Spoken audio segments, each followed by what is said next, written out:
नमस्ते योगीज, कैसे हैं आप सभी। आज का विषय है कोलेस्ट्रॉल, जो हिंदी में कहलाता है रक्त वसा। हम सब सुनते रहते हैं कि कोलेस्ट्रॉल हमारे शरीर के लिए ख़राब है, ऑयली चीज़ें, तली भुनी चीज़ें हमें कम खानी चाहिए क्योंकि कोलेस्ट्रॉल बढ़ जाएगा। पर क्या वाकई में कोलेस्ट्रॉल इतना ख़राब है? चलिए आज समझते हैं कि आखिर कोलेस्ट्रॉल होता क्या है और इसके बढ़ने से हमारे शरीर पर क्या असर पड़ता है।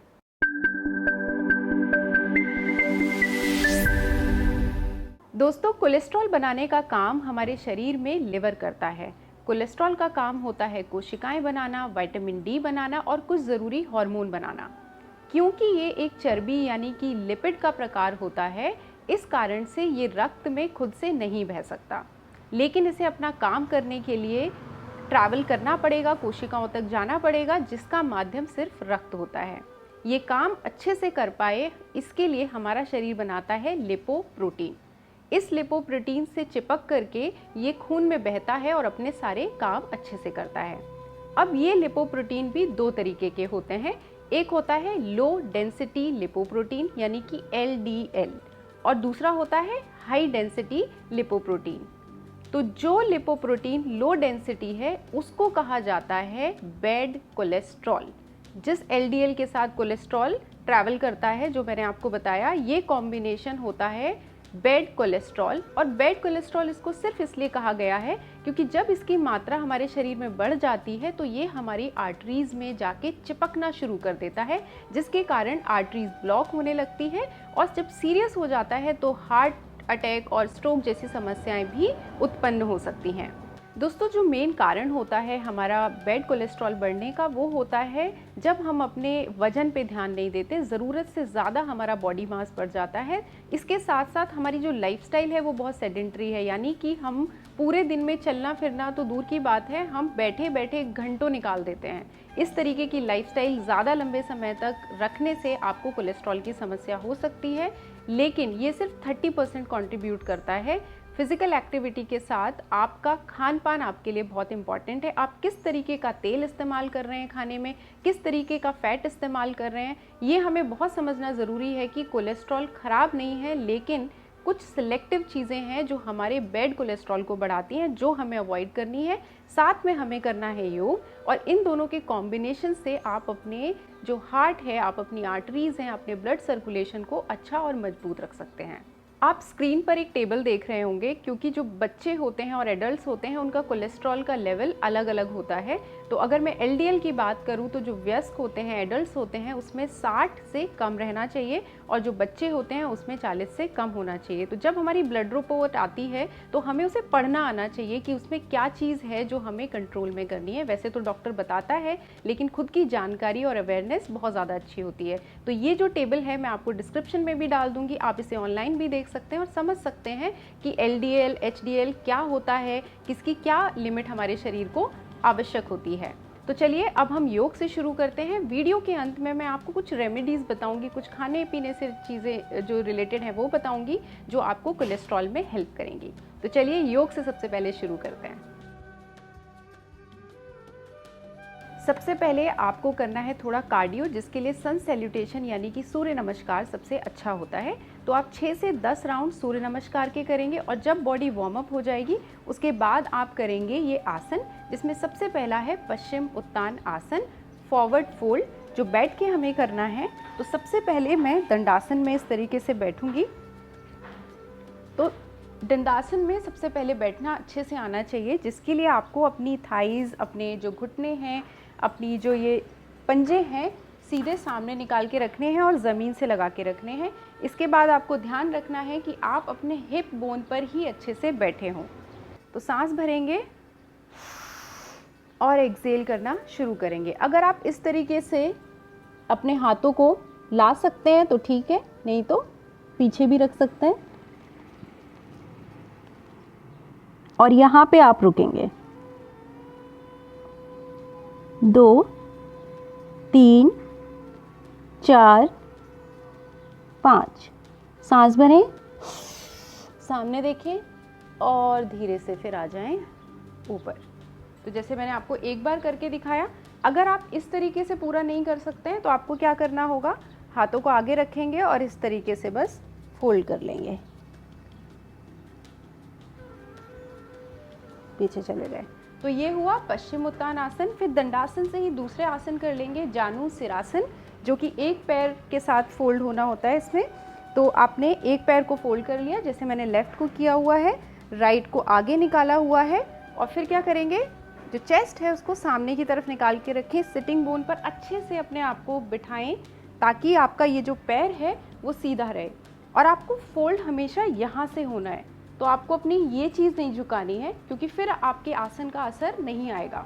तो सामने देखेंगे और कैसे करेंगे इसमें, पहले तो हाथ ऊपर ले लें, ये देखिए, एक्सेल करते हुए फोल्ड होना शुरू।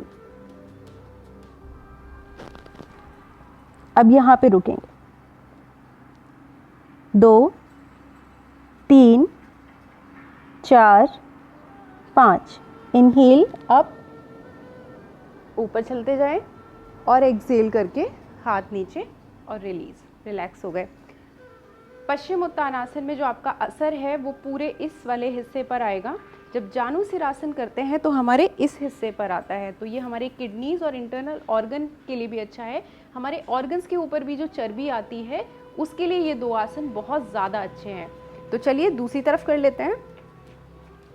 इस पैर को फोल्ड कर लिया, देखिए फ्लेक्सिबिलिटी टाइम के साथ आती है, तो अगर आप आज इतना फोल्ड नहीं कर पा रहे हैं तो इट्स ओके, आपको डेली बस प्रैक्टिस करना है और आप देखिएगा खुद आपको सफलता मिलने लगेगी और लगेगा कि आपकी बॉडी ज़्यादा लचीली हो रही है। तो इस तरीके से पैर को रख लिया, सांस भरी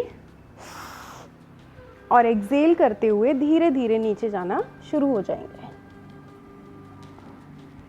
1 2 3 4 5, इनहेल और एक्सेल करके रिलैक्स। तो ये आसन भी 3 से 5 बार आप कर सकते हो, मिनिमम 3 बार तो ये दोनों आसन आपको करने ही करने हैं। तो ये हुआ जानु सिरासन। और अब करते हैं अर्ध मत्स्येंद्र आसन, जिसके लिए आपको क्या करना है, इसके 2 तरीके हैं करने के, तो मैं आपको दोनों बताऊंगी। तो सबसे पहले मैं आपको इसका ओरिजिनल बताती हूँ, फिर मैं आपको बताती हूँ अगर आप इतनी ट्विस्टिंग नहीं कर पाते तब आपको क्या करना है।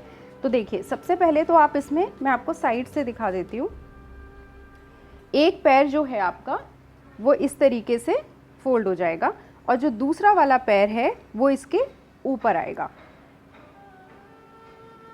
जब आप ऐसा कर लेंगे तो जो पैर ऊपर होगा उसका ऑपोजिट वाला हाथ जो है उसको आप आगे लेकर के आएंगे इस तरीके से, और ये वाला जो हाथ है सांस भरते हुए पीछे जाएगा। और आप देखिएगा इसमें बहुत डीप आपकी ट्विस्टिंग आती है जो कि आपके शरीर के लिए बहुत ज़्यादा अच्छी है। ये देखिए, और पीछे देखेंगे, यहाँ पे आपको कम से कम 5 सेकंड के लिए रुकना होगा।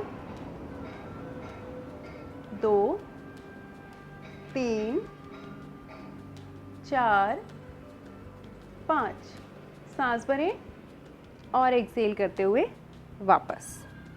यही चीज़ दूसरे पैर के साथ करेंगे।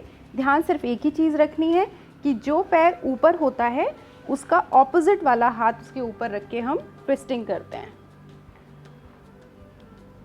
1 2 3 4 5, इनहेल और फिर सांस छोड़ते हुए आ जाए वापस।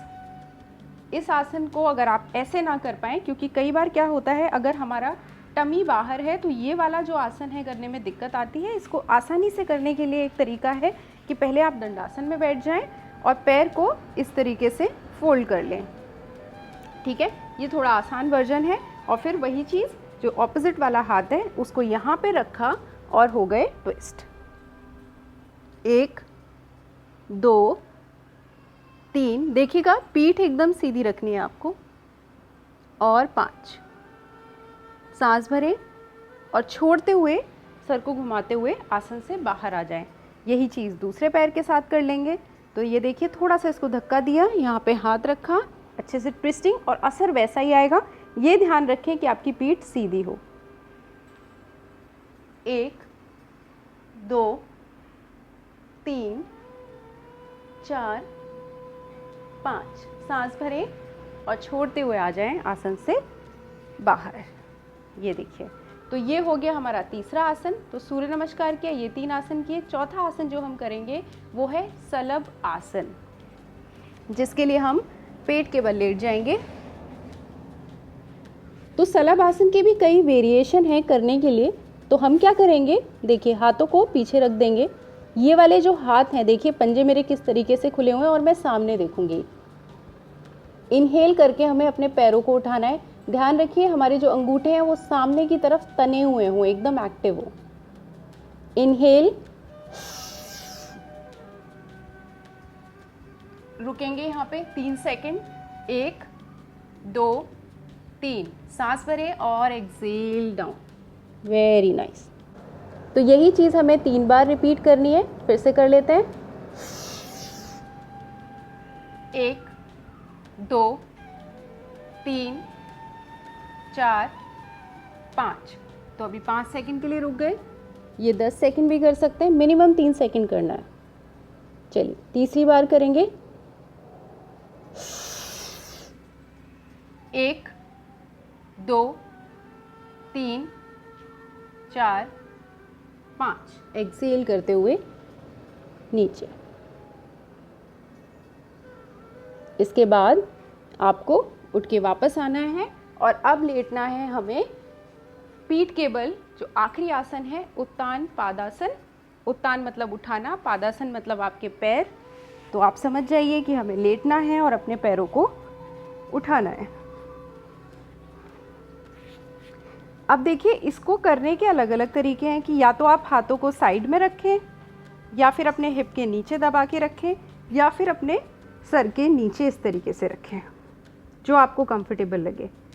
अब इसमें हमें क्या करना होता है कि हम दोनों पैरों को 45 डिग्री पे पहले लेके जाते हैं, होल्ड करते हैं वहाँ पर 5 सेकंड के लिए, नीचे आते हैं और फिर 90 डिग्री करते हैं। तो शुरू करने के लिए क्या करेंगे, अगर आज आप दोनों पैरों से ना कर पाए तो आप एक एक पैर से करेंगे इस तरीके से।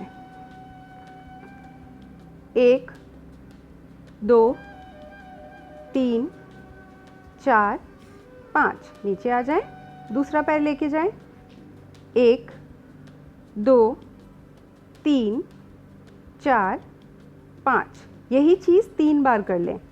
फिर इसके बाद क्या करेंगे, 90 डिग्री, जिसके लिए एक पैर को उठाया, थोड़ा सा सपोर्ट लेंगे और पैर फिर सीधा कर देंगे। 1 2 3 4 5। नीचे, और फिर इसके बाद दूसरा वाला पैर। 1 2 3 4 5। आ गए नीचे। यही चीज़ 3 बार। तो 3 बार 45 डिग्री और 3 बार 90 डिग्री। अगर आप ये कर पा रहे हैं तो आप दोनों पैर से भी कर सकते हैं, वो भी मैं आपको करके दिखाती हूँ। तो उसके लिए आप अपने जो हाथ हैं उनको हिप के नीचे रख लें, क्योंकि उससे अच्छा आपको सपोर्ट मिलेगा। तो देखिए कैसे करना है। इनहेल करेंगे,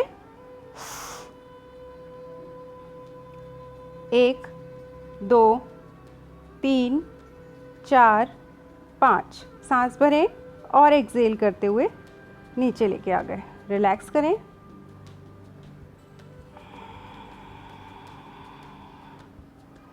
अब करेंगे 90 डिग्री। ये देखिए, 1 2 3 4 5। इनहेल करें और छोड़ते हुए सांस को पैर नीचे। तो ये भी हमें क्या करना है, 3 बार 45 डिग्री और 3 बार 90 डिग्री। ये होने के बाद हम उठ के आके बैठेंगे। जब ये सब हो जाएगा तो आखिर में आपको करना है कम से कम 10 से 15 मिनट कपालभाति क्रिया। बेस्ट क्रिया है। अगर आप किसी भी कारण से आसन नहीं कर पाते हैं और आपके पास समय नहीं है तो खाली बैठे हैं, बैठ करके 15 मिनट कपालभाति करने में कोई हर्ज नहीं है। आप कहीं पर भी बैठ के कर सकते हैं, पर ये क्रिया बहुत ही ज़्यादा लाभकारी है, सिर्फ कोलेस्ट्रॉल में नहीं बल्कि हमारी बहुत सारी समस्याएं जो कि हमारे दिल से जुड़ी हुई होती हैं, हमारे ब्लड सर्कुलेशन से जुड़ी हुई होती हैं। कपालभाति पर मैंने एक बहुत अच्छी डिटेल वीडियो बनाई है, जिसका लिंक ऊपर है, जो आप आके देख सकते हैं, उसको सीख सकते हैं। तो इसको करने के लिए जो आपको बैठने का पोजीशन है वो सीधा होना चाहिए, कुर्सी पे, बिस्तर पे, जहाँ पर भी आप बैठे हुए हैं, और इसको खाली पेट करना है और सूर्यास्त यानी कि रात को आपको इसको नहीं करना है, क्योंकि ये एनर्जी बढ़ाता है। कोशिश करें इसको सुबह या दिन में आप कर पाएँ। तो आंखें बंद कर लें और आराम से कपालभाति करें।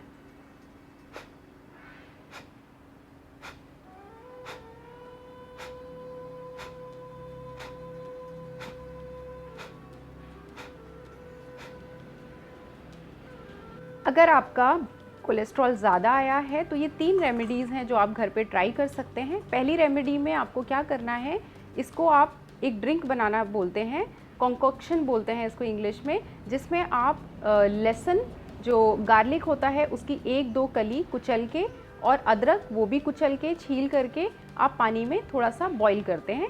जब उसमें एक उबाल आ जाए फिर उसमें एक सिनेमन की स्टिक यानी कि दालचीनी की एक डंडी डाल देंगे, फिर इसको बॉईल होने देंगे। जब एक खौल आ जाएगा तो तुरंत इसमें 2 छोटे छोटे टुकड़े नींबू के डाल देंगे, लेकिन उसको फिर उबालना नहीं है, बंद करके ढक देना है और 5 मिनट बाद छान करके आप इसको पिएं।